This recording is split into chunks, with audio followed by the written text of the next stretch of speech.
Bienvenue dans l'édition spéciale Rond-Point Info, mesdames et messieurs. Abonnez-vous pour ne rien manquer, car ces informations vont vous secouer.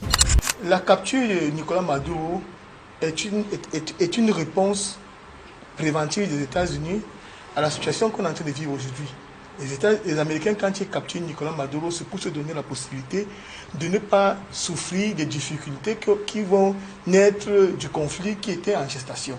Donc les Occidentaux, de manière générale, et les Américains en particulier, eux, ils se sont préparés, ils ont capturé Nicolás Maduro pour avoir la même mise sur le pétrole vénézuélien et ne pas souffrir donc des difficultés qui naîtraient d'une éventuelle pénurie qui s'y viendrait de la fermeture du détroit d'Ormuz. Il faut savoir qu'ils se sont prévenus.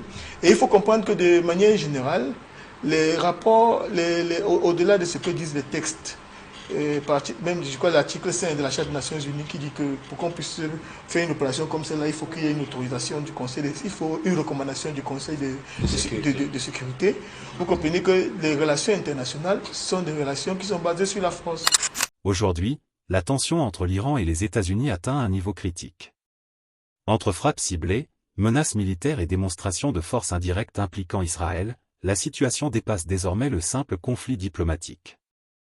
Le point clé à retenir, c'est le risque d'escalade régionale. Chaque riposte augmente la possibilité d'un embrasement plus large au Moyen-Orient, avec des conséquences économiques et sécuritaires mondiales, hausse potentielle du pétrole, tensions géopolitiques accrues, et incertitudes sur la stabilité internationale. Le monde observe, divisé entre appel à la retenue et soutien stratégique. Restez connectés pour comprendre les enjeux réels derrière ces tensions. Abonnez-vous pour ne rien rater de l'actualité camerounaise et mondiale. Donc sur le plan économique, les Américains sont en train de perdre pied.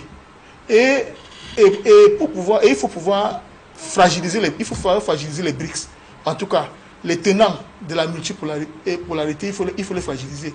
Et tous les moyens sont aujourd'hui donc bons et par les Américains. Et le principal et qu'ils ont toujours utilisé, c'est la destruction de tous les États qui ne voient pas le monde comme eux.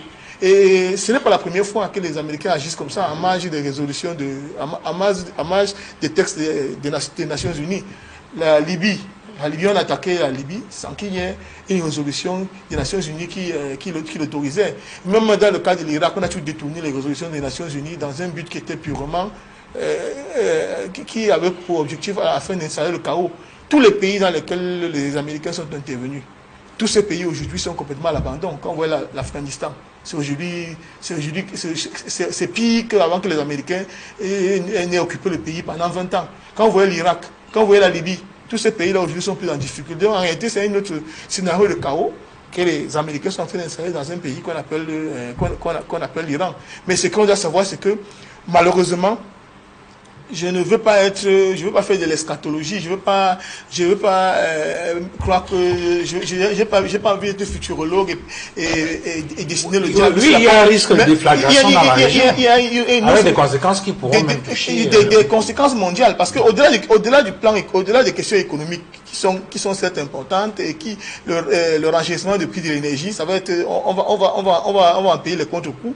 Il y a également que tous ceux qui soutiennent, il y a des pays comme la Chine qui ont investi des centaines de milliards de dollars en Iran. Il y a les Russes qui ont également des intérêts. Donc malheureusement, on peut comprendre leur position. Ils ont condamné fermement.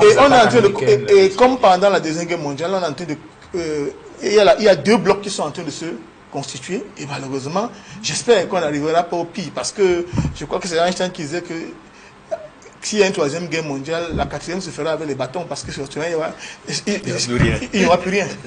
Je voudrais dire que l'actualité internationale que nous impose deux acteurs depuis quelques semaines et même depuis quelques heures, pour la partie agressive, à travers les frappes, les bombardements en Iran, révèle qu'aujourd'hui, le droit international est véritablement menacé.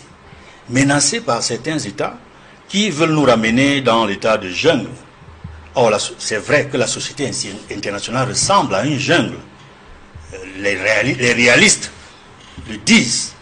Mais depuis que l'ONU existe, depuis que la Charte des Nations Unies a été mise sur pied, ses buts et principes ont été totalement violés dans cette affaire, et notamment par la grande puissance qu'on appelle les États-Unis, notamment depuis le retour de l'administration Trump au bureau ovale de la Maison-Blanche.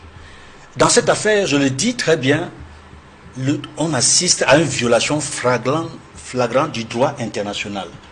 Et je voudrais rappeler que la charte de l'ONU, au niveau de ses articles 1er et 2, sont très clairs sur les buts et principes de l'ONU. Je vais citer juste l'article 1, paragraphe 1 de la charte de l'ONU, qui dit clairement que les buts et principes des Nations Unies sont les suivants, mais je ne citerai que l'alinéa premier. Maintenir la paix et la sécurité internationale,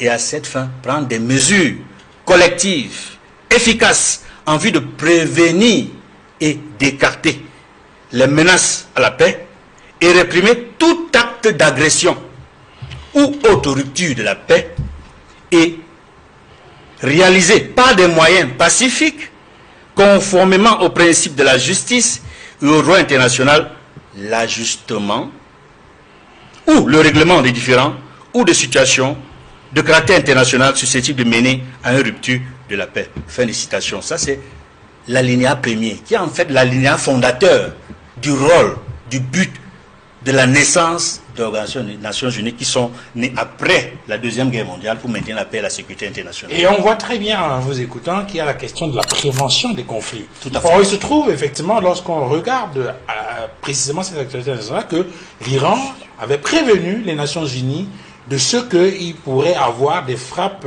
israélo-américaines sur le territoire. Et justement, il revenait, il me semble, à l'Organisation des Nations Unies de prendre des mesures pour prévenir ce conflit. L'ONU ne l'ayant pas fait, est-ce que cela ne nous ramène pas à une fameuse phrase du président français, le général de Gaulle, qui en son temps, je crois en 1966 par là, indiquait que l'ONU est un machin?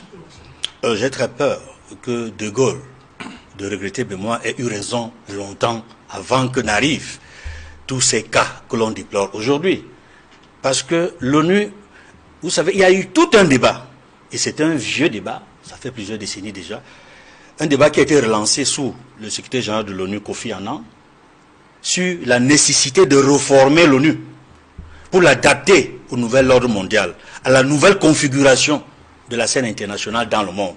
Parce que aujourd'hui, plus de 50 ans après, 60 ans après, l'ONU d'aujourd'hui n'est plus l'ONU des années 45, ni des années 60.